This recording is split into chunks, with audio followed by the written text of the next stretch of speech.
Okay, so hoy vamos a hablar del pretérito y el imperfecto.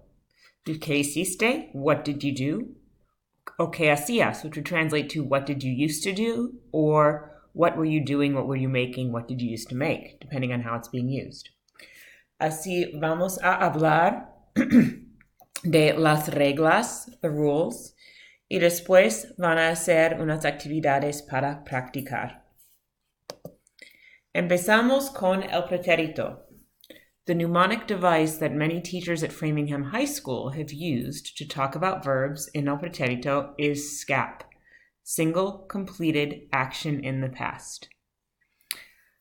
De veras es más complejo, more complicated, pero es una regla básica y bastante buena que ustedes tienen que saber.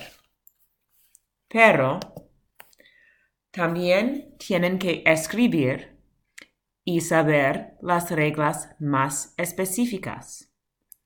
Usamos el pretérito para hablar de algo que ocurrió una vez.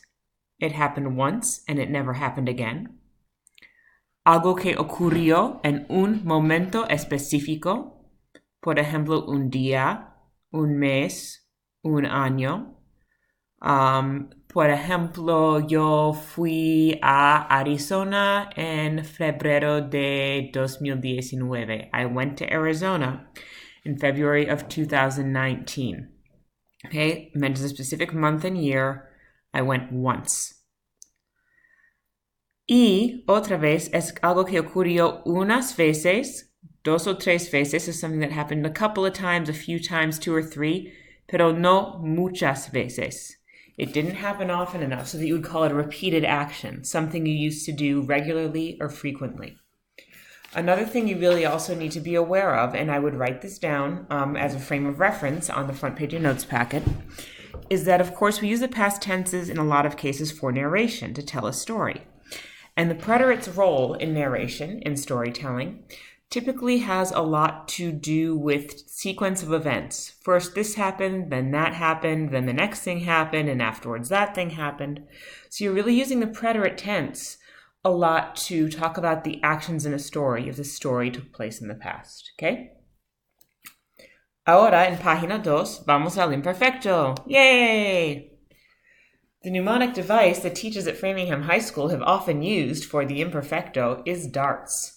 And you'll notice that darts, as opposed to, there's silly senora, as opposed to SCAP, where you've got the four letters that make the one expression, single completed action in the past, each letter for darts has a different reason as to why you're using the imperfect. So the D is for description, the A is for action in progress, the R is for repeated action, so that's that used to meaning that you may have learned last year in Spanish 2.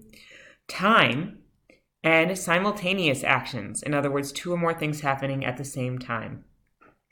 So ahora para las reglas más específicas. Usamos descripción o description para hablar de apariencia, emociones, el tiempo, meaning weather, información necesaria en un cuento. When we're talking about información necesaria en un cuento, necessary information, we're really talking about background information. You may recall how about a minute ago or a little more, I mentioned that we use the preterite to narrate for sequence of events in a story. The imperfect is really used to set the scene and give that background information as to the place, the time, the people, what was going on when specific actions took place. La segunda razón es action in progress. Usamos el imperfecto progresivo. This is very similar to the present progressive that you should have learned and or reviewed in Spanish too. Así, por ejemplo, tenemos yo estaba mirando la televisión. I was watching the television. Just like we use the present progressive to indicate that something is happening at the time an individual is speaking or writing or narrating, we use the imperfect progressive to emphasize that something was happening over a long period of time or a fairly significant period of time. And just to really kind of provide that extra emphasis. One of the most common reasons why you'd use the imperfect is repeated actions, acciones repetidas, okay? And these are cosas que ocurrían muchas veces en el pasado, things that happened regularly. And so this is really that used to type of meaning that you would have seen in Español dos. So we've got a few keywords here. I believe there are hay cinco, see, that you should write down and make sure you know what they mean. So palabras claves means keywords. And so these are words that are going to cue you in to the fact that a sentence is likely using the imperfect or will likely require the imperfect. So we have siempre, always, nunca, never, todos los días y cada día, which both mean every day, y muchas veces, which means many times. You're also going to want to make sure as well that maybe you write down frecuentemente, frequently, generalmente, generally. There are other words, obviously, as well that would require you to use the repeated actions. Time. Some people often think it's a little odd that we use the imperfect to talk about time because time passes, but in a way, time is cyclical. 24-hour day repeats.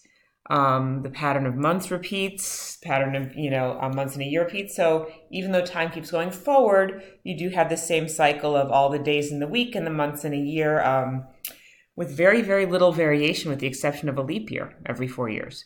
So use time to talk about la hora, which is the time, like the hour of the day, la fecha, the date, y edad, someone's age, okay, how old someone is, or used to be, how old someone was. So el ejemplo para la hora es eran las 11:30. It was 11:30.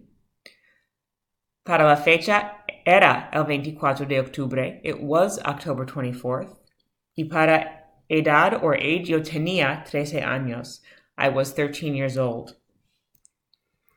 Our last reason here is simultaneous actions or acciones simultáneas. And we use this to talk about dos cosas o más que ocurrían a la misma vez, two or more things that were going on at the exact same time. Y la palabra clave para una oración así es mientras. Mientras means while. My kids were doing this while I was doing that. My students were working on projects while I was grading rough drafts, things along those lines. Now, once you have the notes, para el video, debes practicar con la actividad al final de la página 3. Y después habla conmigo porque yo quiero chequear tus respuestas, ¿ok? Y bueno, si hay algo que no comprendes, por favor, pregúntame. Gracias.